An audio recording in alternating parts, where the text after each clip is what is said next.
Spread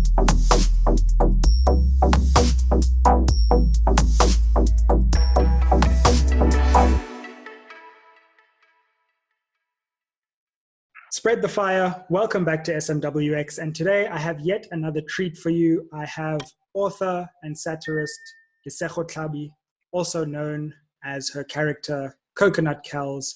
And today we're going to get behind the character, understand how it was crafted, and then ask Coconut Kelz a few questions thereafter. But Lesego, just to say, thanks so much for coming on. It's a true honor to have you on the show. Thank you. Like we said just before the recording, long overdue, but it's great to be here. I have watched some of your episodes, so I hope I keep up with also how smart and distinguished everyone sounds on the previous episode. Well, you know, we know each other for a long time. We were friends in high school, but we've agreed together that we will not share any high school stories because we prefer to bury those days. Also, professional people now, it just doesn't make sense to exactly. Put that out there. Yeah. Like, I mean, what happened in high school, stays in high school. But yeah, great to have you. And I remember years and years ago, I don't even know when it was, like first seeing this character take shape. I recall you making like serious videos first, and then I remember on Facebook, because we're actual Facebook friends, as in like not pages, friends. And I started seeing the character. I think I was one of the first people in South Africa to like a Coconut Kelz video, so that's also a claim to fame. But just tell me and tell, you know, the listener how that came about and how this character began to evolve, because it feels like a lot of people think it was an overnight thing, but I remember years and years ago seeing the first iterations. Yeah, I think, I mean, like you said, first it was angry posts. It was always, I think when I left high school, one of the things I was most disappointed in or maybe surprised by was how my white friends, and I'm using friends in inverted commas because obviously since then I've realized some friendships aren't real. Yeah, we've all had those experiences. Yeah. I was really confused as to why, if things are important to me, if things affect people who look like me, that my friends never really seemed to care. And I had friends who were very passionate about dogs and animal abuse, which also important. But I was like, you know, you can't really ignore the black people abuse if you want us to Rhinos. march for, right? You know? So yeah, it was just a rage-fueled thing. I think the one thing that surprised me the most about Coconut Kelz is how some people miss the layer of pure frustration and anger with which I'm sometimes coming from. But yeah, so it started off being just Facebook rants and things like that, just trying to appease to people to care, to get involved. Why are you guys so apathetic about things that really make me enraged? And if you call yourself a friend and you see me raging about something, why aren't you asking what's going on, how you can get involved? So yeah, it was just basically anger. And then I think a lot of responses all the time to me were, you know, Lesego, if you just said things like NASA and less aggressive, maybe people would listen. So I was like, okay, how does that take shape and form? And slowly but surely, I mean, first she was a character called Becky, and, you know, she was actually, I used like a filter of some, I just Googled like white people and then used the filter, you know how like Snapchat had face swap. Is that even a Google? Like, wow, what a Google. Yeah, so I was just like making videos as a Becky. I just kind of literally took the comments I saw and just said them back. And I was like, I hope you guys can hear how ridiculous you sound. I find that so fascinating that like you were just saying, so you weren't even inventing necessarily in the early stages, you were really just reflecting. Yeah. I mean, a lot of Coconut Kelz, even today, obviously I will exaggerate what I see sometimes, but a lot of Coconut Kelz is taken from, you know, society pages, neighborhood watch groups, political party pages. So it's actually things I've seen. And I think that's why it probably relates to some people, because people actually have seen these comments probably themselves on Facebook. So yeah, then I decided to remove the filter because I was like, I don't want it to be taken as a joke the first time you see it. I want people to be a little bit confused as to if this is real, if this is not real. I mean, I'm over the confusion now because people still refuse to get it. But yeah, that's kind of how it took shape over the like maybe 2 years. I was still experimenting with it, or a year. And I also didn't want to make it public because I thought, you know, my friends will get it because they know who I am and where I'm coming from. But if I put this publicly, people might misconstrue it. It might be reverse racism or whatever terms they've come up with. So I hid a lot from that. But my friends like literally convinced me. They were sharing it on their own. People were giving me such good feedback that I was like, okay, I can try and make it public and see. That's so interesting the way you go about crafting the comments. Because one of the things I've always wondered about the character is how you are on the money so fast. Like something will happen and it will appear as if you've prepared like a month in advance for this thing that you could never have predicted. So it's interesting to hear that you actually go into these groups and these, I don't know what corners of the internet you've been in, but like these sound like some rough places to be, but to actually figure out like what people really are saying and reflect that back. Because also the thing about like Twitter is you often only see what's in your bubble or Facebook. So I guess all this stuff is really out there, but many of us just don't see it because we're not in those bubbles. Yeah, I actively have, you know, groups that I don't enjoy people's opinions, but I'm like, I need to be here to see. Also, to be fair, like something like clicks, you know, what happened with the hair ad, it wasn't something that I took from comments, that video. That video was just... I know what it's like when people sit in these advertising rooms and how lily white they can be. I know how conversations have gone about our hair. You know, the very first Kelz video I did was because of the Pretoria Girls High hair saga. So for me, it was also just remembering the rage from there, remembering the comments from there. I am a Black person. I deal with microaggressions all the time. So some of it is also just, oh, you know, I heard a comment in Parkhurst about how well I speak and, you know, people will follow me around the shop. So it's just living in that world and taking, like, I'm a big observer. I watch my surroundings. I listen. You know, the other day I was doing my nails and someone was complaining about her dog yoga. So there's just many instances where I'm like, I'm gathering content every single day because people be wilding. The other day there was a Karen in Builder's Warehouse making a scene, speaking to the manager. So if you, I mean, if you open your eyes, like, you know, if we live in the northern suburbs, you're going to see Kelz every single day. And to what extent did your experiences at school culminate in this character? Because we both share a history of going to these elite schools where you're in a majority in the country, but you're in a minority within these spaces. And that has kind of psychological effects that only start bubbling up later when you're like, wait a second. Everything that happened there was a major, major problem. Like, to what extent do you think that school experience informs the character? I mean, I think I don't think this character would have existed if I didn't go to the schools I went to. So it literally, I would say 100% of my high school experience. And like I said, the friendships and the circles I was in, because a lot of the friendships I had, obviously, because I was one of like 2 Black girls in my school at some point, was white friendships, and then learning that white friends become white adults. And some of the views that maybe we didn't really speak about politics at school. We were just playing and going to sports and, you know, whatever. And so when you grow up, obviously, you see people's opinions take shape and take form. And then it's like, oh, okay, this is not like, I wasn't protected because I went to these schools.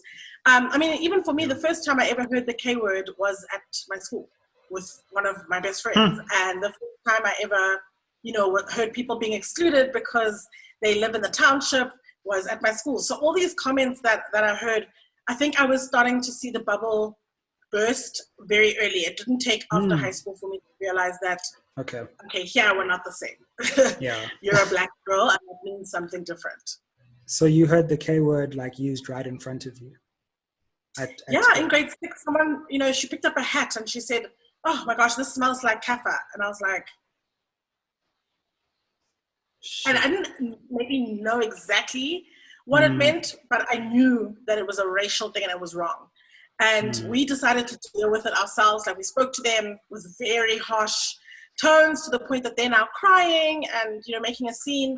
And, you know, the principal then was called in and we were punished for inciting, you know, for making them cry and for making them feel bad. Now you've started releasing these videos and suddenly, you know, they start building traction. What was that process of like, this has gone from my personal Facebook page to, wow, this is actually starting to become a bit of a phenomenon. What was that like for you? Well, it was cool. I mean, I studied theater and I went to school for dramatic arts and things like that. And I was always interested in becoming an actress or doing something in front of the scenes. And so when I came back from London, which is where I did my degree, I was told, to focus on behind the scenes because I don't have the look that requires, to be an actress here or whatever. So I actually was very, very miserable in my job, just trying to find a way to make it to the front of the scenes and be what I wanted to be and do what I studied for years and what I've dreamt of since I was a child. So when that started to take shape, it was like, oh my gosh, my dreams are finally coming true. And this is maybe I didn't need to do auditions and go that route. This is the route that's working for me and it's finally happening. So it was a very awesome experience. It also came with a lot of hate and a lot of negative comments. So I had to learn very quickly how to navigate that because I'm very sensitive as a person in general. So it was very tough to learn how to be thick-skinned and how to learn that people's opinions of you have nothing to do with you and blocking that out and stuff like that. That took me a lot longer to learn, but it was super exciting of the opportunities I bled for. And do you remember like the first viral video where you were like, oh, wow, I didn't expect that to go that big? Do you remember the first moment? Yes, the first viral video I did was the ENCA interview with Jane Dutton, the one where I spoke about, my dad having a helicopter and having a line of caucus, electricity, whatever. That was the first time. I mean, first of all, that video got over 1 million views. It was shared everywhere. There were people who I went to school with, who I grew up with, whose moms were sending them the video saying, what happened to Lesego since high school? What's wrong with your schools? What's wrong with you children? So people did not get that was a joke. And it was during election season last year. But I mean, I'd done an interview with Jane 2 weeks before that literally got 100 and something views. So I was surprised because it wasn't the first time I was on the show doing the character. And the way it just blew up was also felt just as negative as it was positive because there was a lot of positive attention, a lot of followers, but the people who just came for me was also incredible. I didn't expect that at all. That's really interesting because I think sometimes with comedy, we don't imagine that you also have to deal with the same things that people who are making political statements make in any case. So to some extent, people think that because it's funny, you probably don't get the same heat that someone who makes some serious quote unquote political comment makes. But it's interesting to hear that you take lots of flack and lots of heat and you have to deal with that. Yeah, I mean, I think because my comedy, my brand of comedy is specifically political, it's obviously going to feel like I'm in the political space because people will either take the opinion of Kelz and think I'm a serious person and then react to that, or people don't like the fact that they know that this is satirical and clearly I'm a liberal or I must be an agent of the ANC or whatever it is, so they react to that. So either way, sometimes you're going to piss people off, but I don't think I expected it as hectic. I think for me, when I don't like something, I just ignore it or I block it or I mute it and I move on. But I've never been the kind of person to kind of tag Sizwe and be like, Sizwe, yo, your podcast sucks. I don't really get that energy. So for me, it was just if you don't like it, why don't you just block me and move on? Why do you have to tell me you don't like it? Why is it in your spirit to show me how little you think of me or whatever? So that was probably the most surprising thing. Yeah, I know. Wow, there seem to be no shortage of people who just like to tag you and tell you everything they think is wrong with. But we should have read our respective mean tweets. Actually, maybe when you come back one day, we'll do that. Yes, I should actually do that because I would have so much content. If I just did every week mean tweets, it would be amazing. Yeah. So, you were saying about how your parents and stuff thought it was the real you. Give me an idea. I'm really gonna do that. Okay, I'm stealing your idea. Okay, great. Yeah, sure. When you see the idea, it came from here. That would be really cool, actually. Even as Kelz, even. But I mean, get a collection of people who are in the spotlight and just get us all. You know what, Sizwe? Your executive producer, I'll give you your props.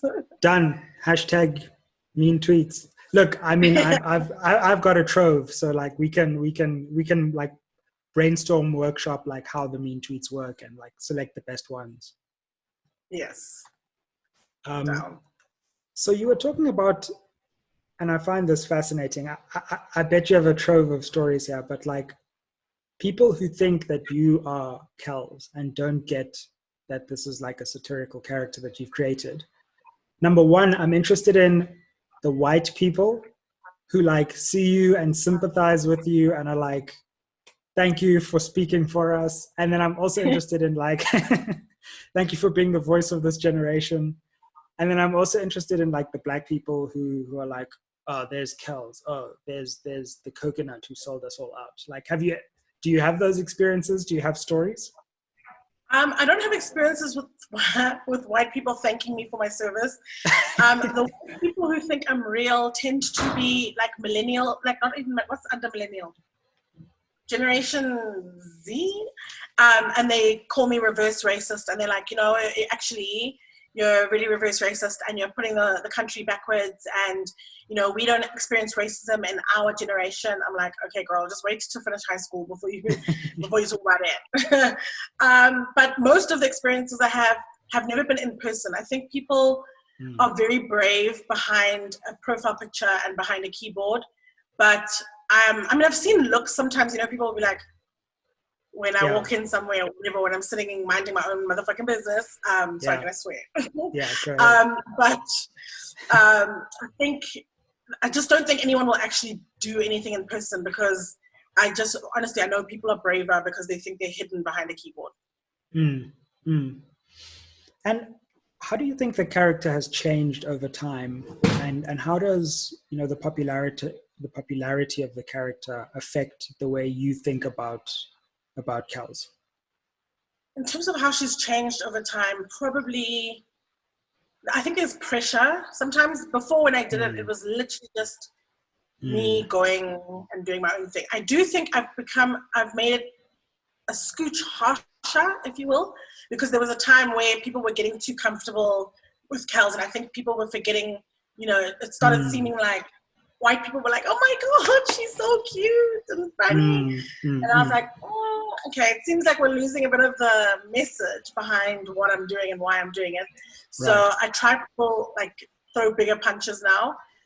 Obviously, my page has got a lot of brand activity on it. You know, I'm constantly promoting something. So sometimes I don't want to lose I'm also getting a bit tired of Kelz, to be honest, if I have to, you know, say it honestly.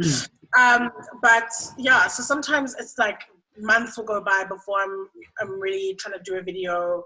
I try to do things now a lot that I'm actually really, really touched by, or that I think caused a big storm rather than just everyday things. Because I used to post a video almost every week.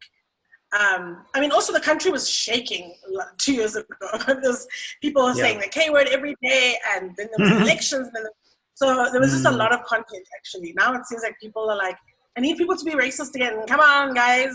Come and be racist. But yeah, I think it's changed in that sometimes I have a little bit of pressure on my shoulders. Like, I've never really watched my videos back because once it's out there, I'm like, oh, it's really awkward to watch myself. But yeah, I think there's just a bit of pressure now. But I think because I'm less invested in it, it's like, I don't know, it kind of feels like a side hustle now, or something that I'm doing whilst trying to build like lane A, if that makes sense. Like it helped me get to the dream part, and now I'm like, okay, you can continue living because it's important and it's part of how I get my messages across, but I don't want it to be the main aspect of my career. So trying to also shift it away. That's so refreshing to hear, because it sounds funny to say it, but sometimes the more popular something gets, the more tired of it you get.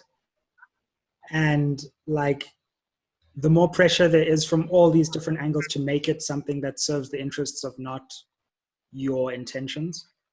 So I can imagine that like brand collaborations, I'm very, very, in my contracts, I'm very specific about, if you're going to use Kelz must be Kelz, because we're not going to do a situation now where you want me to sell something and I can't mention the things that I speak about, because then you just want for my numbers. But yeah, I think with Kelz, it's less like the more popular it gets, the more tired I get. I think for me, it's a one-trick pony kind of feeling. And I did, like I said, I studied theatre, and there's so much more to what I can do and the roles that I can take on, and the roles that I want to take on. And so it just feels like I'm stuck. I don't mind the Kelz thing. It's just that I just don't want it to be the only thing, because this whole degree to be one character for the rest of my life. Yeah. So do you have any characters that are in the works? Not really. I'm not trying to do, I don't want to do like character sketch things my whole life. Like for me, it would be like taking on scripts and doing and doing actual productions and being in sitcoms or telenovelas and dramas. That's the kind of work that I want to do. I'm not invested in being like a sketch artist or doing this kind of comedy forever. But I mean, who knows? The thing that works so well for Coconut Kelz, and the reason why I did this specific character, and I don't really want to just be a bunch of characters, is because Coconut Kelz was a part of who I was when I was much, much, much younger. And she's who my parents thought I would be by taking me to the schools that I went to. They were, I'm my parents' biggest nightmare. Coconut Kelz is my parents' biggest nightmare. So that's why it works so well, is because I know her, I was her. My parents feared her, and it's just easy to take on something in the world that I lived in. And other characters would just be disingenuous because, again, I didn't do Coconut Kelz to simply entertain. I did it also for the message part of it. Like, I definitely want you to laugh. I want you to have a good time. But for me, the most important thing is, like, are you listening? Are you engaging? Is this changing your mind about something? Is this opening your mind about something? Are you taking the conversations back to your families, especially if you're white? And maybe using Kelz as a way to talk to older people and say, Mom, it's not right to ask people, to touch their hair, or it's not right to tell people they speak well, or to follow them around the shops. These are called microaggressions. So it's more an edutainment tool for me than it is just pure ha ha ha. Yeah. Well, on that note, we're going to move to a segment where, we ask Kelz a few questions. Great. Hey, Kelz. Nice to meet you. Caesar, good to see you. Yeah, really, really good to see you too. I just had a few questions that I wanted to run by you because, people are really interested in your opinions on things. And I just wanted to, get the temperature on how you're feeling about things. The first thing, obviously, since the lockdown, I've been cultivating this fro. My wife certainly thinks it's a good idea. Like, yay or nay? Are you thinking I keep it or maybe not? Well, you know how I feel about afros. If you've read my book, first of all, I've given lots of advice. Also, Cez, you are literally in the middle. You are so blessed to have a Caucasian parent. I have dreamed of that my whole life. It's not something I can change now, but I really have always dreamed of having a white parent. And it's like you could choose to be a Sean, but you chose to be a Cezwe, and I just don't understand why you'd go the route if you can go to the privilege. Do you know what I mean? So if I were you, I would do what all our peers used to do in high school and just relax. I think it's called relaxing, and just maybe comb yourself like a ski ramp or something, because you have the skin. It is believable that you could be your best Caucasian self, but you choose to be an African, and I don't quite understand why. So it's a no. Cool.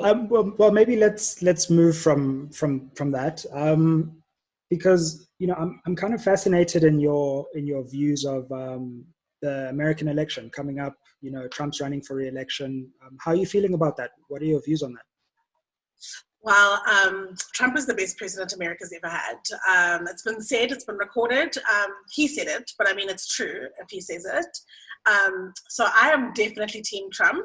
Tiffany is actually a really good friend of mine. We went to high school together, Tiffany Trump. And so I wish her dad well. Like, I want Uncle Donnie to make it because we do need to get rid of foreigners. You know what I mean? So it's the same in South Africa. I'm just like, Hambakaya, to all of them. So yeah, I think that's really, really cool. The wall is amazing. I love walls. I have a wall in my house, like lots of walls. So I'm a big fan of walls, and I wish him well. I ordered a MAGA hat online. It's taking a really long time to get here from America. Post office, government, ANC, cancer. But hopefully I get it soon. And having said that, I wonder, do you by any chance have like a political bae? Is there anyone who you would like think of as a bae in politics in South Africa? Do you have a crush, a political crush? John S. I'm just going to say S because I don't want him to know. It's a bit embarrassing because I work in his party, but definitely John S. He is so like handsome and he's not too smart, so it's not like intimidating. Do you know what I mean? Like that's the perfect kind of guy. And his crystal beady black eyes, which are always just ready to pop. I think it's such a beautiful, beautiful thing to see. And I love how he talks over people. I love how he interrupts. He gets really angry quickly. It just shows passion. So yeah, John S. is the best. A lot of people say that President Ramaphosa is leading South Africa well, and that he's better than President Zuma. What do you think on that? I mean, yeah, anyone's better than old Mr. Zoom Zoom. But you know what? Cyril is actually a family friend of my dad's. My dad is actually a black as well. So he's a close family friend. And I just think, I said to him, Uncle Cyril, sorry, but no. You know what I mean? Because I even told him that he's too dark. And he was like, what do you mean? And I was like, hello? So, yeah, that doesn't make a good president in my eyes. And, Julius Malema has been in court recently for pushing over someone who worked in the police or the military, something like that. Any thoughts on Julius's actions? No, I mean, lots of thoughts. You must read my blog, Kelz's thoughts on everything.com/blacks/skibenga //DA rocks. But I did say that everybody in the EFF, and I know you, Cs, I know that you're in the EFF. I know you're asking me these questions so you can take it back and report back. But they are very, very dangerous thugs. They even wear overalls. Overalls are for poor people, and poor people are rough, and they push. So therefore, think about it. Well, Kelz, that's all we have time for, but I want to thank you so much. And if you see Lesego, please also thank her for coming on SMWX. I hope it's not the last time. Me too. I hope also to host, because I definitely have like a good hosting voice, a good hosting face. I think people would prefer to see me than they would to see you, especially with the hair. But yeah, so let me know if you want. Also, diversity. A white host would be a right host. That's what I always say. We'll call you. Okay. I'll be waiting next to my phone. Ayeye.